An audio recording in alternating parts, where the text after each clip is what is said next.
सानिया एक 13 साल की जिज्ञासु शहर की लड़की कक्षा 8 में पढ़ती है। कबीर सानिया का भाई 14 साल का लड़का है जो उसकी चीजों को समझने में मदद करता है और विभिन्न गतिविधियां करता है। मम्मी सानिया की मां जो उन्हें विभिन्न अवधारणाओं को समझने में सुविधा प्रदान करती हैं। हेलो दोस्तों, आप लोग कैसे हैं? याद है मम्मी और कबीर भैया ने हमें बताया था कि कैसे हाइड्रा और अमीबा जैसे कुछ जीवों में अलैंगिक प्रजनन होता है। मैं अभी भी सोच रही हूं कि कुत्ते, बिल्ली, घोड़े, शेर, पक्षी कैसे प्रजनन करके अपने जैसे को जन्म देते हैं। क्या आप भी जानने के लिए उत्सुक हो? चलो चलकर मम्मी से पूछते हैं। मम्मी, क्या मैं आपसे कुछ पूछ सकती हूँ? हाँ, जरूर सानिया। याद है एक दिन हम लोग जंतु के अलैंगिक प्रजनन के बारे में बात कर रहे थे। हाँ, मैं जानना चाहती हूँ कि जानवर जैसे कि कुत्ता या बिल्ली कैसे अपने बच्चों को जन्म देते हैं। क्या इनमें भी अलैंगिक प्रजनन होता है? नहीं सानिया, इन जानवरों में लैंगिक प्रजनन होता है। याद है मैंने तुम्हें बताया था पौधों की तरह ही जंतुओं में भी नर और मादा जनन अंग होते हैं।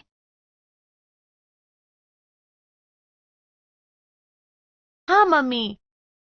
ये अंग लैंगिक जनन में बहुत ही महत्वपूर्ण भूमिका निभाते हैं।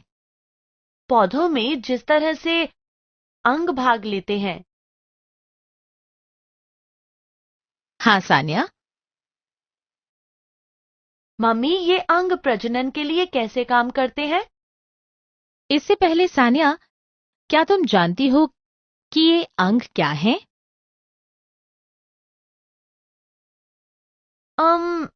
मुझे नहीं पता मम्मी। क्या आप जानते हैं? चलिए हम अपनी पुस्तक में देखकर उन अंगों के बारे में पता लगाते हैं जिन्हें नर और मादा जननांगों के रूप में वर्गीकृत किया गया है। वृषण नर युग्मक उत्पन्न करते हैं जिसे शुक्राणु कहते हैं। अंडाशय मादा युग्मक उत्पन्न करते हैं जिसे अंडाणु यानी अंड कोशिका कहते हैं। मम्मी, युग्मक प्रजनन कोशिकाएं होती हैं ना? हाँ सानिया। सानिया, तुमने कक्षा 7 में पौधों के लैंगिक प्रजनन के बारे में पढ़ा था। क्या तुम उस प्रक्रिया के बारे में बता सकती हो? हाँ मम्मी, पौधों में नर और मादा युग्मक का संलयन होकर युग्मनज बनता है। इस युग्मनज से भ्रूण बनता है जो एक पौधा बन जाता है।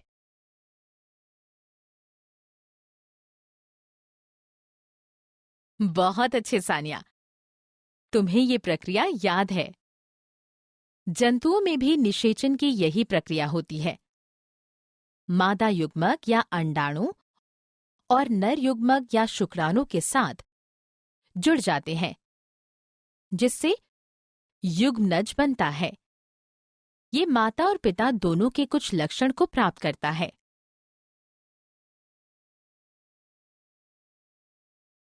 ओह, इसी वजह से माता पिता और उनके बच्चों के बीच समानता देखने को मिलती है।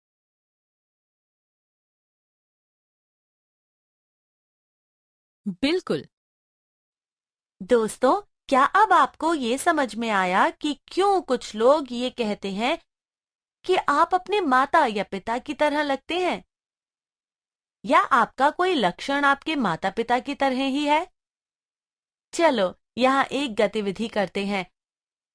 अपने परिवार के सदस्य और उनके माता पिता में समानता है, इसकी सूची बनाएं।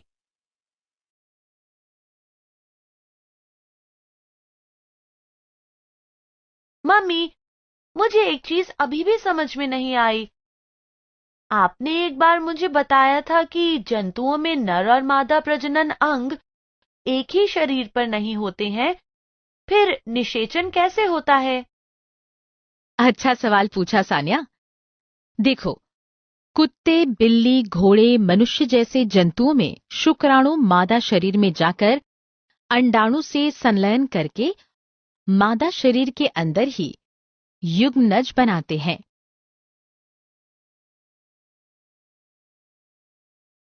अच्छा, जिससे कि मादा शरीर के अंदर ही बच्चा विकसित हो। हाँ, इसे आंतरिक निषेचन कहते हैं। लेकिन ये कोई एकमात्र तरीका नहीं है जिससे जंतुओं में निषेचन होता है। और तरीके कैसे कैसे होते हैं? तुम अपनी किताब की सहायता से खुद पता करो।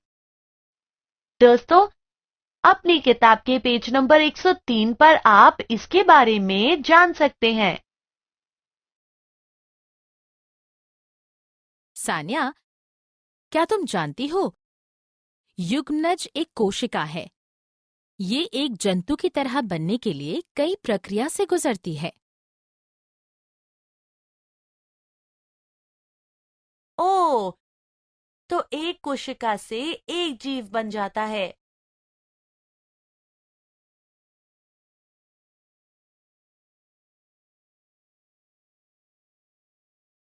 हाँ, युग्मनज लगातार विभाजित होकर कोशिकाओं के गोले में बदल जाता है, जिसके बाद कोशिकाएं समूह बनाने लगती हैं और अलग-अलग ऊतकों और अंगों में परिवर्तित हो जाती हैं।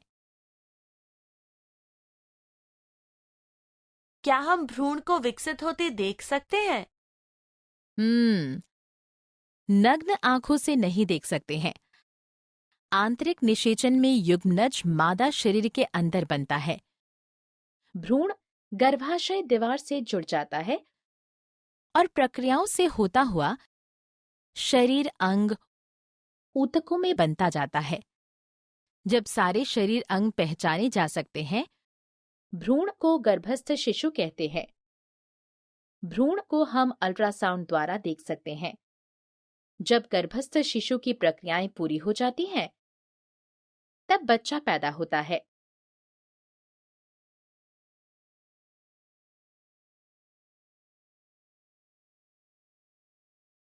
ये अल्ट्रासाउंड क्या होता है?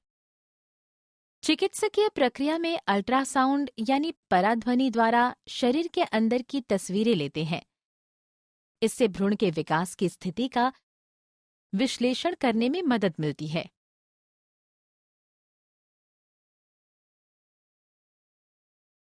बाहरी निषेचन का क्या? क्या हम उसमें भ्रूण को बनते देख सकते हैं? बाहरी निषेचन में जब भ्रूण मादा शरीर के बाहर बनता है, जैसे कि जलाशय जंतुओं में, भ्रूण अंडों के कवच के अंदर बनता है। जब भ्रूण पूरी तरह से विकसित हो जाता है, तब अंडा टूट जाता है। जैसे मगरमच्छ या कछुए के अंडे।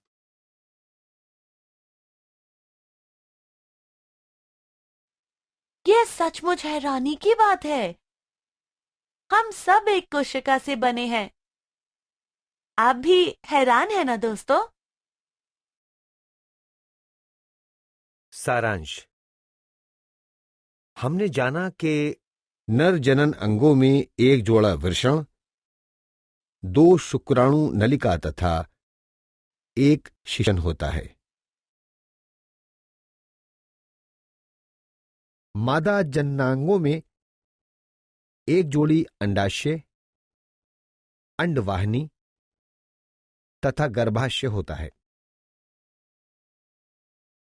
शुक्राणु और अंडाणु के संलयन से युग्मनज बनता है और इस प्रक्रिया को निषेचन कहते हैं।